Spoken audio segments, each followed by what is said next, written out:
Imagine riding a wooden roller coaster that rattled your bones, or splashing down a water slide that felt more like a survival test. Here are 11 abandoned amusement parks from the 20th century that closed forever. Palisades Amusement Park was an iconic destination on the steep cliffs of New Jersey, directly across from New York City. Opening in 1898, it reached its peak in the mid-20th century, drawing massive crowds with its saltwater wave pool and thrilling cyclone roller coaster. Heavily advertised in comic books, it became a legendary spot for kids growing up in the 1950s.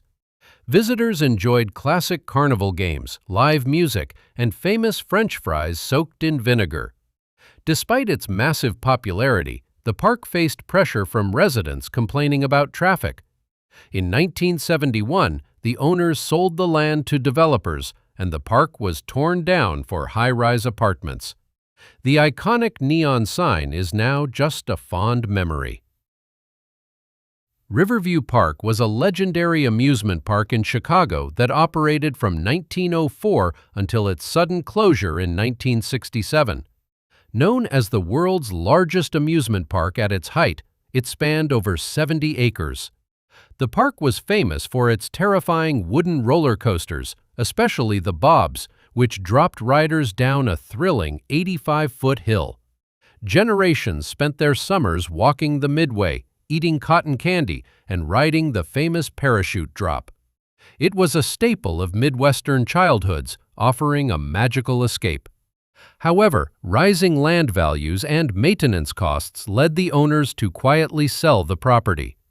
The park was abruptly shut down without a farewell season, leaving millions heartbroken. Today, a shopping center stands where the mighty coasters once roared.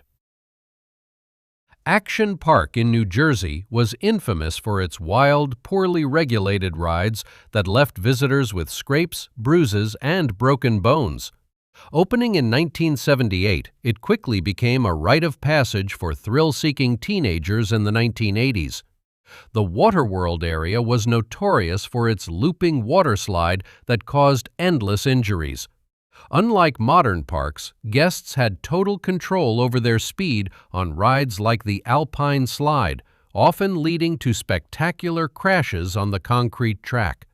Safety rules were treated as mere suggestions, giving it the nickname Traction Park among locals. Facing mounting lawsuits and financial troubles, the original park finally closed its doors in 1996. A completely revamped and much safer water park now operates on the very same mountain today. Euclid Beach Park was a beloved summer retreat located on the shores of Lake Erie in Cleveland, Ohio. From 1895 until 1969, it was the ultimate family destination, famous for its strict family-friendly atmosphere and lack of admission fees. Visitors only paid for the rides they wanted, making it highly affordable. The park featured beautiful tree-lined paths, a magnificent grand carousel, and the iconic Flying Turns roller coaster. It was also famous for unique treats like the legendary Euclid Beach popcorn balls and creamy frozen whip.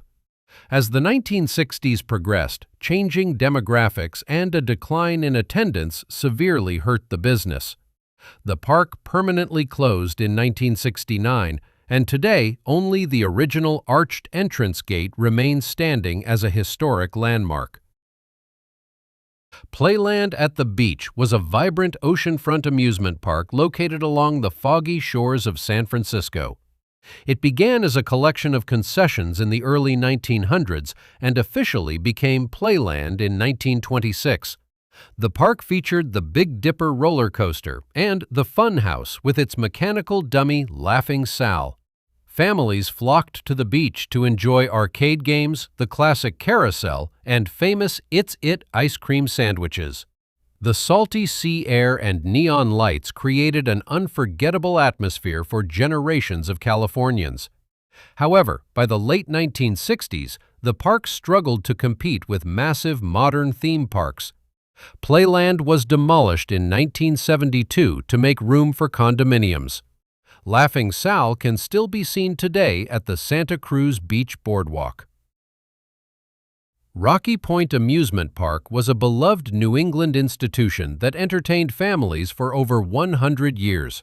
Located on the scenic coast of Rhode Island, it was famous for its massive shore dinners, serving up thousands of clam cakes daily. The park featured a mix of classic rides, including the corkscrew roller coaster and the free fall, which dropped riders from a towering height. During the 1970s and 1980s, it was a prime destination for school field trips and summer vacations. The park even hosted massive rock concerts and presidential campaign stops. Sadly, financial mismanagement and a changing economy forced the park into bankruptcy, and it officially closed in 1995. The land sat abandoned for years with rusting rides before being transformed into a beautiful state park.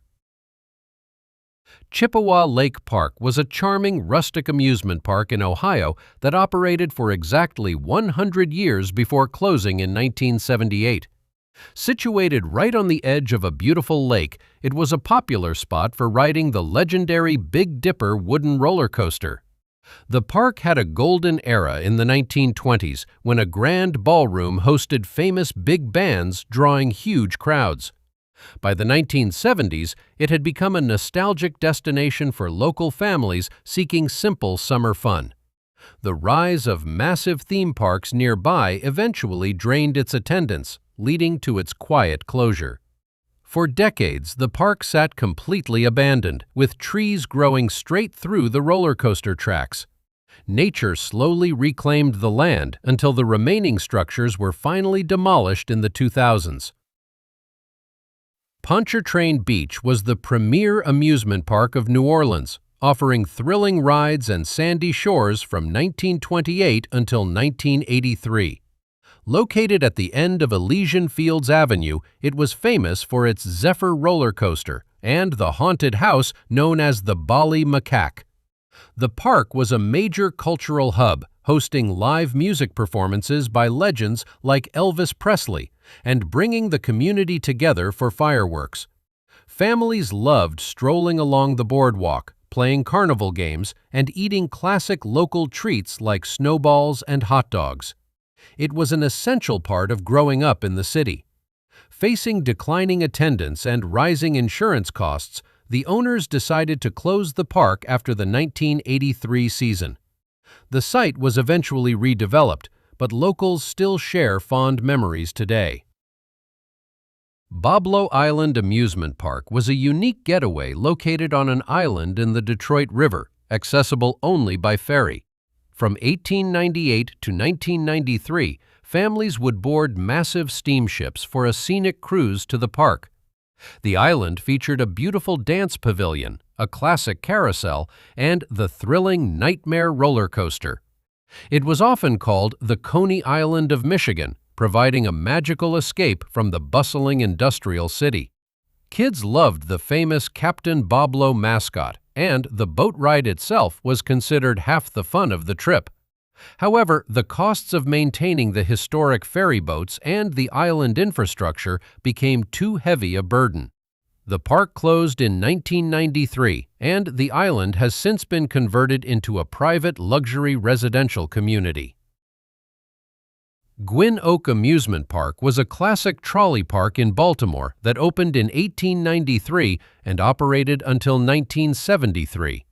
It was a popular destination for thrilling rides like the Big Dipper roller coaster and the classic carousel featuring beautifully hand-carved horses.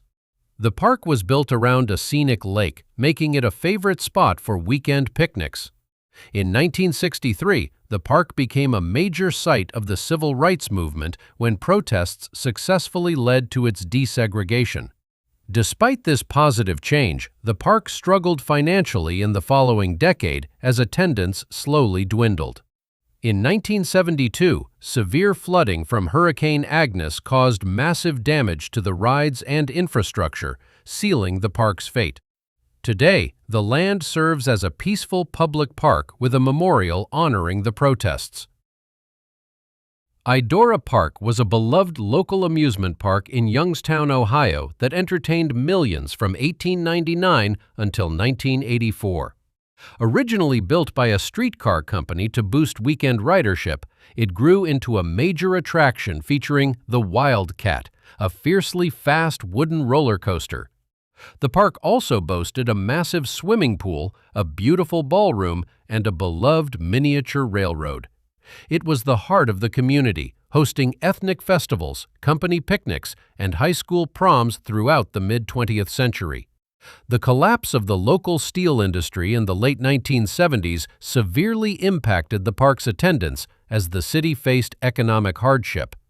A devastating fire in 1984 destroyed the Wildcat coaster and several other attractions, forcing the park to close its doors forever. So, which of these forgotten amusement parks do you wish you could visit one last time? Drop a comment down below with your answer and make sure to subscribe to the channel.